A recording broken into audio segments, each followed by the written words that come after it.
Computer शिक्षक भर्ती की तैयारी करने वाले मेरे सभी साथियों को प्यार भरा नमस्कार। एक बार पुनः आप सभी का हार्दिक स्वागत करता हूं एनवीरा एजुकेशन के इस यूट्यूब चैनल पर।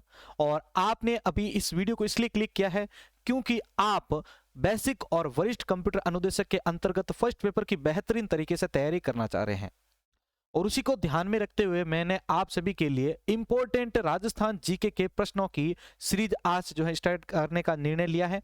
और आज आप जो है पहली टेस्ट सीरीज देखेंगे जिसमें पहले आपको कुछ क्वेश्चंस बताए जाएंगे, फिर उनमें से वापस क्वेश्चंस आप सभी से पूछे जाएंगे जिनका आपको आंसर देते रहना है।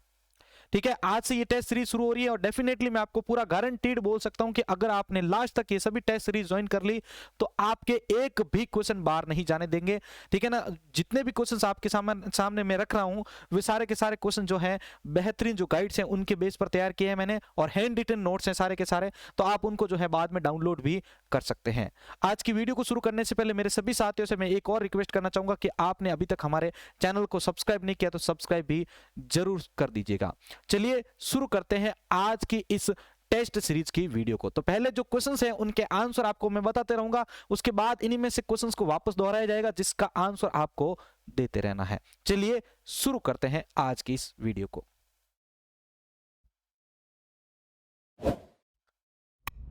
तो साथियों पहला प्रश्न देखिएगा, पुरातात्विक स्रोतों के उत्खनन, सर्वेक्षण, संग्रहण, अध्ययन एवं प्रकाशन आदि का कार्य कौन करता है?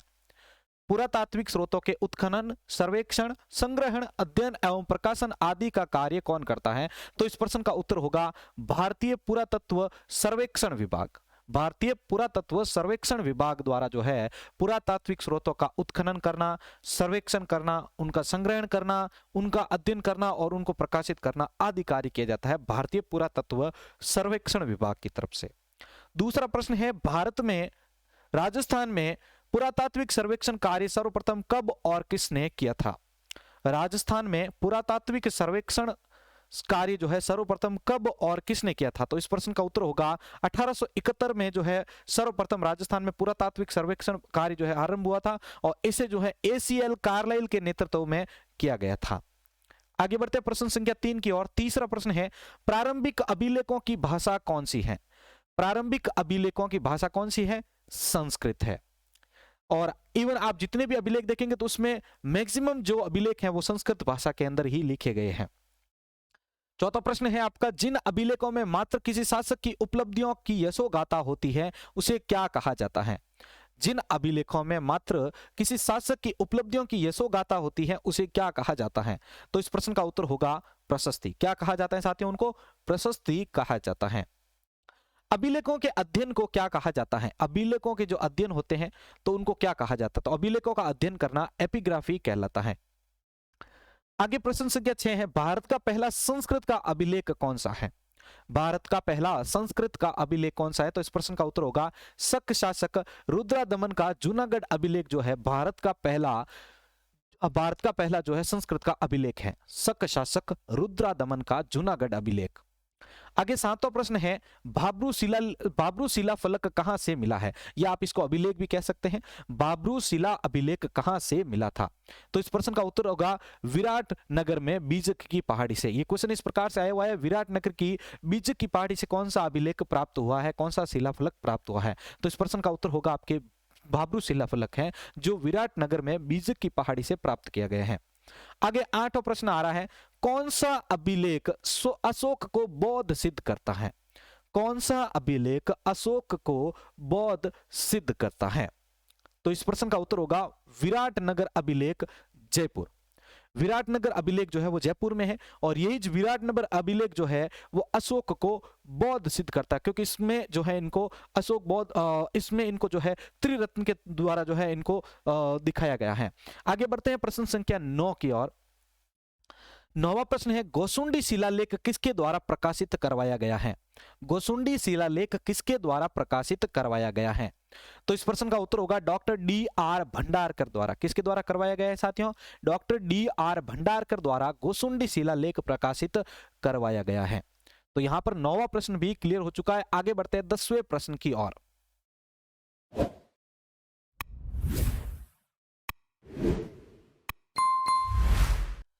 10वां प्रश्न है आपके, राजस्थान में वैष्णव संप्रदाय से संबंधित प्राचीनतम अभिलेख कौन सा है?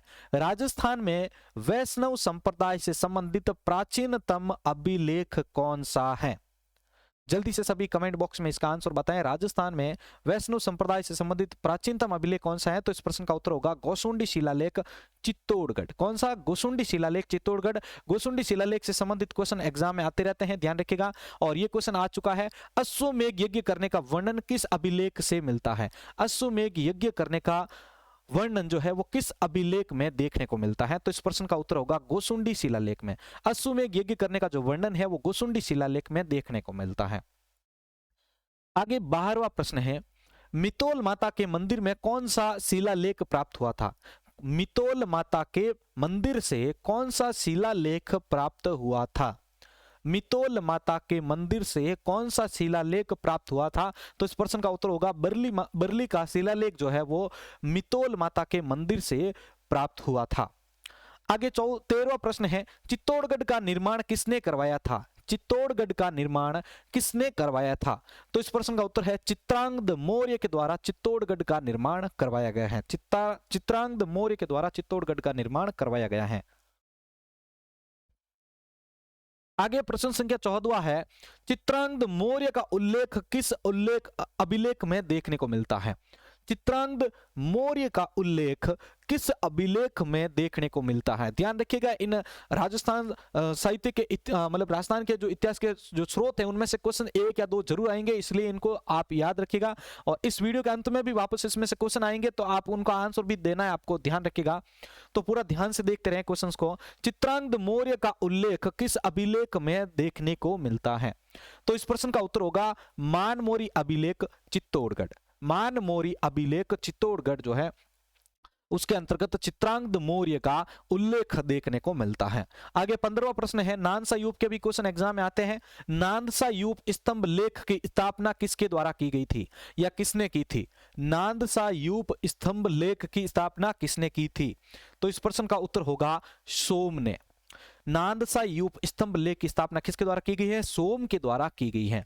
आगे 16वां प्रश्न है, अमृत मंथन की कथा एवं उसके संबंधित कर का उल्लेख किस अभिलेख में मिलता है?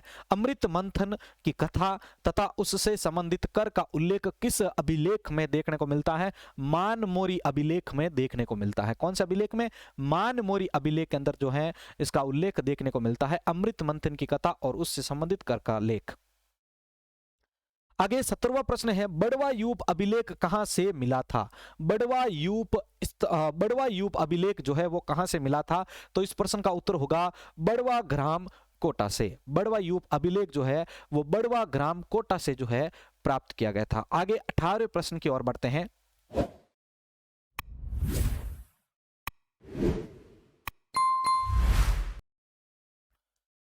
18वां प्रश्न आपके सामने आ रहा है, मौखरी राजाओं का सबसे पुराना और पहला अभिलेख कौन सा है? मौखरी राजाओं का सबसे पुराना और पहला अभिलेख कौन सा है? तो इस प्रश्न का उत्तर होगा बड़वा यूप अभिलेख। मौखरी राजाओं का सबसे पुराना और पहला अभिलेख कौन सा है? बड़वा यूप अभिलेख। आगे है 19वां प्रश्न, बड़वा यूप, यूप किसे कहते हैं भाई? स्तंभ को। स्तंभ जो है वो यूप का ही शब्द है, यूप जो है उसको स्तंभ कहा जाता है। तो बड़वा स्तंभ या बड़वा यूप का प्रमुख व्यक्ति कौन था? तो बड़वा यूप का प्रमुख व्यक्ति बल माना जाता है। कौन? बल जो है वो बड़वा यूप का प्रमुख व्यक्ति माना जाता है। बड़वा यूप का प्रमुख व्यक्ति बल माना जाता है। आगे 20वां प्रश्न है, किस लेख को D.R. भंडारकर ने नगरी के उत्खनन से प्राप्त किया था? किस लेख को D.R. भंडारकर ने नगरी के उत्खनन से प्राप्त किया था? तो इस प्रश्न का उत्तर होगा नगरी का शिलालेख। ठीक है ना, नगरी का शिलालेख जो है वो D.R. भंडारकर ने नगरी के उत्खनन से प्राप्त किया था। D.R. भंडारकर ने जो है नगरी का शिलालेख प्राप्त किया था। आगे 21वां प्रश्न है, भ्रमर माता का मंदिर कहां पर स्थित है? भ्रमर माता का मंदिर कहां पर स्थित है? तो इस प्रश्न का उत्तर होगा छोटी सादड़ी चित्तौड़गढ़ में। कहां पर? छोटी सादड़ी चित्तौड़गढ़ के अंदर भ्रमर माता का मंदिर स्थित है। तो यहां पर हमने 21 प्रश्न डिस्कस कर लिए हैं। सभी साथियों से रिक्वेस्ट करना चाहूंगा कि अभी तक आपने इस वीडियो को लाइक नहीं किया तो प्लीज जल्दी से जल्दी लाइक कर दें, डेली इसी प्रकार की टेस्ट सीरीज देखने के लिए। आगे 22वां प्रश्न है, गौर वंश तथा ओलिकर वंश के शासकों का वर्णन किस लेख में देखने को मिलता है? गौर वंश तथा ओलिकर वंश के शासकों का वर्णन किस लेख में देखने को मिलता है? तो इस प्रश्न का उत्तर होगा भ्रमर माता लेख में देखने को मिलता है। गौर वंश तथा ओलिकर वंश के शासकों का वर्णन भ्रमर माता लेख के अंदर देखने को मिलता है, और भ्रमर माता का मंदिर जो है वहां से भ्रमर माता लेख जो है वो प्राप्त किया गया था। और ये आया कहां हुआ है भ्रमर माता का मंदिर या भ्रमर माता का लेख? छोटी सादरी चित्तौड़गढ़ के अंदर। ठीक है, आगे 23वां प्रश्न है, मृत्यु के उपरांत ब्राह्मणों को दान देने की प्रथा का उल्लेख किस अभिलेख में देखने को मिलता है? मृत्यु के उपरांत ब्राह्मणों को दान देने की प्रथा का उल्लेख किस अभिलेख में देखने को मिलता है? तो मृत्यु के उपरांत ब्राह्मणों को दान देने की प्रथा का उल्लेख भ्रमर माता के लेख में देखने को मिलता है। भ्रमर माता का लेख भ्रमर माता के मंदिर से प्राप्त हुआ था, और भ्रमर माता का मंदिर छोटी सादरी चित्तौड़गढ़ के अंदर है, जिसमें गौरवंश तथा ओलिकार वंश के शासकों का वर्णन भी देखने को मिलता है। 24वां प्रश्न आपके सामने आ रहा है, कौन सा लेख राजा वर्मलाद के समय का है?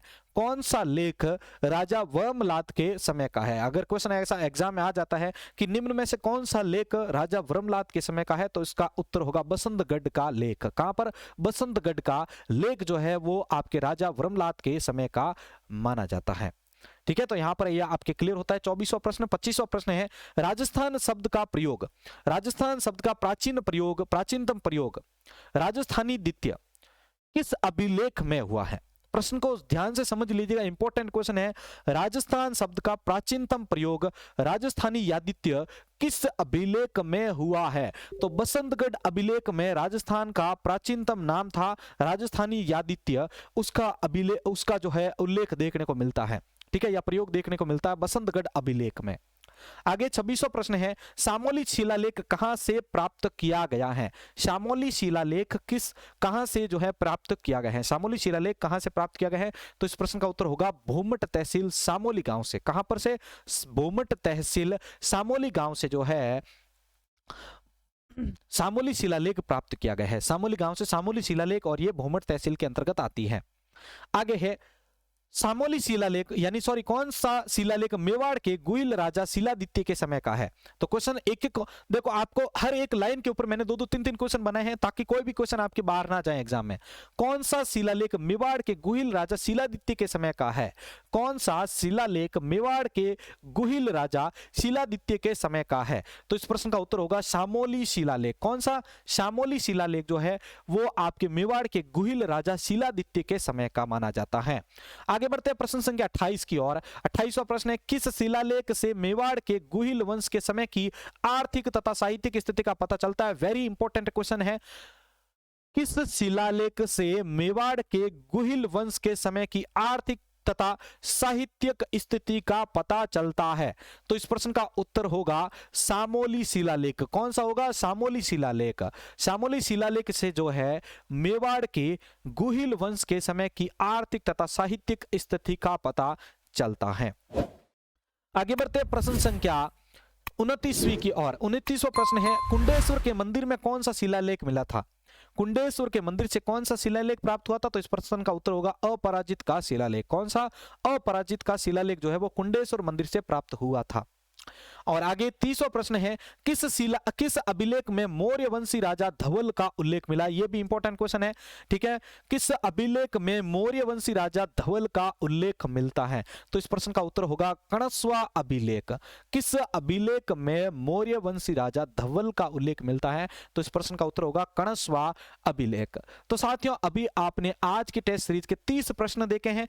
अब आपके सामने जो है इन्हीं प्रश्नों को वापस दोहराया जाएगा, लेकिन इस बार इन प्रश्नों के उत्तर जो है आपके सामने से जो है मिसिंग रहेंगे, यानी गायब रहेंगे। आपको कमेंट बॉक्स के अंदर इनका आंसर बताना है। ध्यान रखें, प्रत्येक क्वेश्चन के लिए आपके पास 10 सेकंड का समय रहेगा। ठीक है, प्रत्येक के लिए आपके पास 10 सेकंड का समय रहेगा। आप इन सभी के आंसर जो है अपने पास कमेंट बॉक्स में लिख सकते हैं, या फिर आपको अपने पास इन प्रश्नों का उत्तर लिखना है और नीचे ऑफलाइन के कमेंट बॉक्स में भी लिख सकते हैं आप इनका आंसर। तो चलिए साथियों, अब मैं आपके सामने इन प्रश्नों को वापस लेके आ रहा हूं शुरू से 1 से। तो मतलब सभी जो प्रश्न है इनमें से जो है कुछ प्रश्नों के जो आंसर है वो गायब रहेंगे, जिनका आंसर आपको कमेंट बॉक्स में बताना है। तो चलिए शुरू करते हैं। तो तैयार हो जाएं सभी साथी, पेन और कॉपी लेके बैठ जाएं।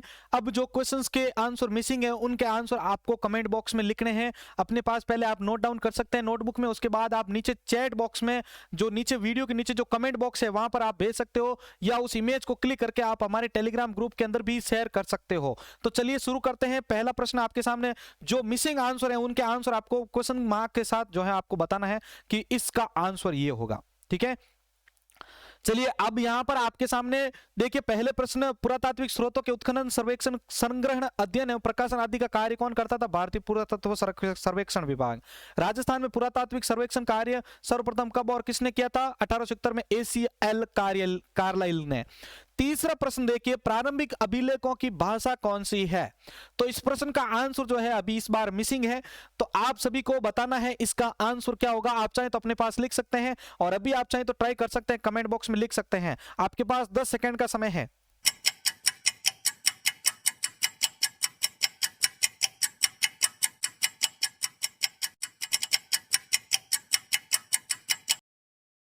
तो यहां पर आपका जिन्होंने भी आंसर दिया है, ठीक है, तो आपको अपने पास लिख देना इसको। इस वीडियो को खत्म होने के बाद आप वापस इसको रिवर्स करके चेक करें कि आपके कितने आंसर सही हुए थे, और आपको बताना है कमेंट बॉक्स में भी। ध्यान रखिएगा, ये डेली का अपन का रूटीन रहेगा। आगे बढ़ते हैं। अब देखिए पांचवा प्रश्न जो है उसका आंसर जो है मिसिंग है इस बार।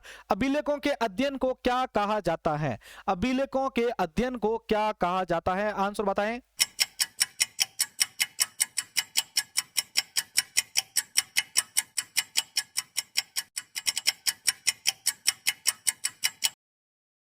चलिए आगे देखिए, भारत का पहला संस्कृत का अभिलेख कौन सा था? शक शासक रुद्रा दमन का जूनागढ़ अभिलेख था। चलिए सातवें प्रश्न का भी आंसर मिसिंग है इस बार। बाबरू शिलाफलक कहां से मिला था? बाबरू शिलाफलक कहां से मिला था?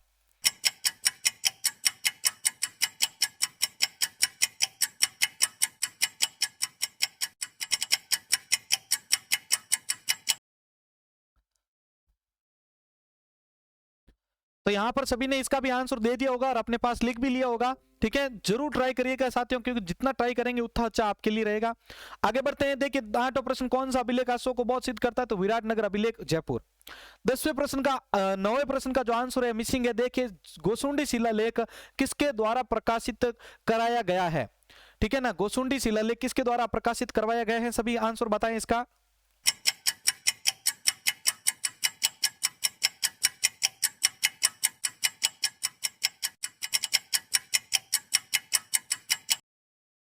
चलिए बहुत ही बढ़िया, सभी ने बहुत ही अच्छा कोशिश किया है। ठीक है, और इसका भी आंसर अपने पास लिख के रखिएगा आप। और यहाँ पर आपने जो आंसर भेजे तो अच्छी बात है, आप अपने पास लिखते रहिएगा, उसकी इमेज भी चाहिएगा। 10वां प्रश्न देखिए, राजस्थान में वैष्णव संप्रदाय से संबंधित प्राचीनतम अभिलेख कौन सा है? गोसुंडी शिलालेख बराबर है। 11वां प्रश्न देखिए, अश्वमेध यज्ञ करने का वर्णन किस अभिलेख से मिलता है? अश्वमेध यज्ञ करने का वर्णन किस अभिलेख में देखने को मिलता है?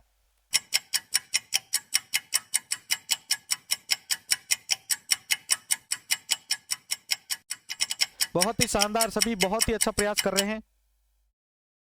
चलिए यहां पर 11वें प्रश्न का भी आपने आंसर दिया होगा, अपने पास लिख भी लिया होगा। 12वां प्रश्न है, मितोल माता के मंदिर में कौन सा शिलालेख प्राप्त हुआ था? बरली का शिलालेख। चित्तौड़गढ़ का निर्माण किसने करवाया था? चित्रांगद मौर्य। चित्रांगद मौर्य का उल्लेख किस अभिलेख में देखने को मिलता है? मान मौर्य अभिलेख चित्तौड़गढ़ के अंदर आया हुआ है। आगे 15वें प्रश्न का आंसर मिसिंग है इस बार। देखो भाई, नानसा यूप स्तंभ लेख की स्थापना किसने की थी? नानसा यूप स्तंभ लेख की स्थापना किसने की थी? आंसर बता दे जल्दी से। क्वेश्चन संख्या 15।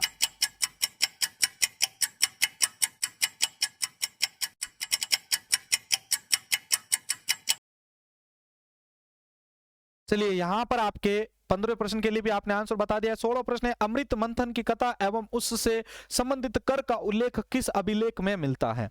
अमृत मंथन की कथा एवं उसके संबंधित कर का उल्लेख किस अभिलेख में देखने को मिलता है? मान मोरी अभिलेख में। 17वां प्रश्न है, बड़वा यूप अभिलेख कहां पर से मिला था? बड़वा ग्राम कोटा से। 18वां प्रश्न मिसिंग है, मोखरी राजाओं का सबसे पुराना और पहला अभिलेख कौन सा है? मोखरी राजाओं का सबसे पुराना और पहला अभिलेख कौन सा है? जल्दी से सभी इसका आंसर बता दें।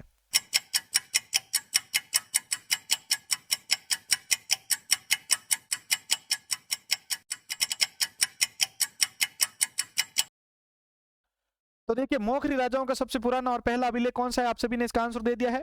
1900 प्रश्न है, बड़वा यूप यानी स्तंभ का प्रमुख व्यक्ति कौन था, बड़वा यूप का प्रमुख व्यक्ति कौन था, तो इस प्रश्न का उत्तर है बल। 2000 प्रश्न है, किस लेख को डी.आर. भंडारकर ने नगरी के उत्खनन से प्राप्त किया था, नगरी का शिलालेख का।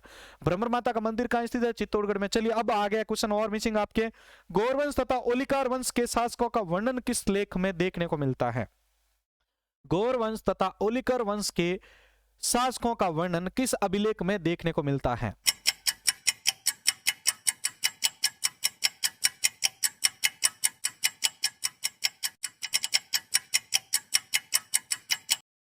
चलिए भाई बहुत ही बढ़िया, सभी ने कोशिश की है।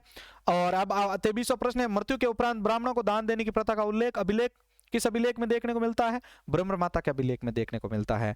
ठीक है, कौन सा लेख राजा वर्मलात के समय का है, बसंतगढ़ का लेख। चलिए 2500 प्रश्न और आपके सामने आ चुका है, राजस्थान शब्द का प्राचीनतम प्रयोग राजस्थानी द्वितीय किस अभिलेख में हुआ है, बताएं जल्दी से आंसर। राजस्थान शब्द का प्राचीनतम प्रयोग राजस्थानी या द्वितीय किस अभिलेख में हुआ है।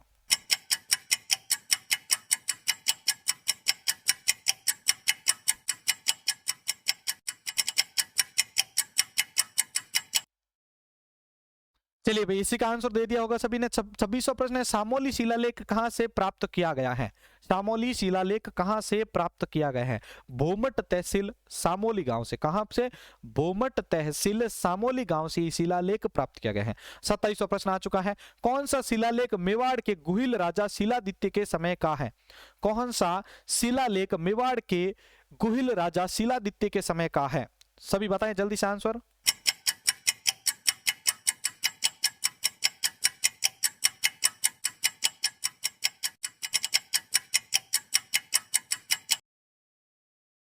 चलिए आगे बढ़ते हैं 2800 प्रश्न की और 2800 प्रश्न है, खीसस किस शिलालेख से मेवाड़ के गुहिल वंश के समय की आर्थिक तथा साहित्यिक स्थिति का पता चलता है, सामोली शिलालेख। 29वां है, कुंडेश्वर के मंदिर में कौन सा शिलालेख मिला था, अपराजित का शिलालेख। और 30वें प्रश्न का आंसर सभी बताएं, किस अभिलेख में मौर्य वंशी राजा धवल का उल्लेख देखने को मिलता है, किस अभिलेख में मौर्य वंशी राजा धवल का उल्लेख देखने को मिलता है।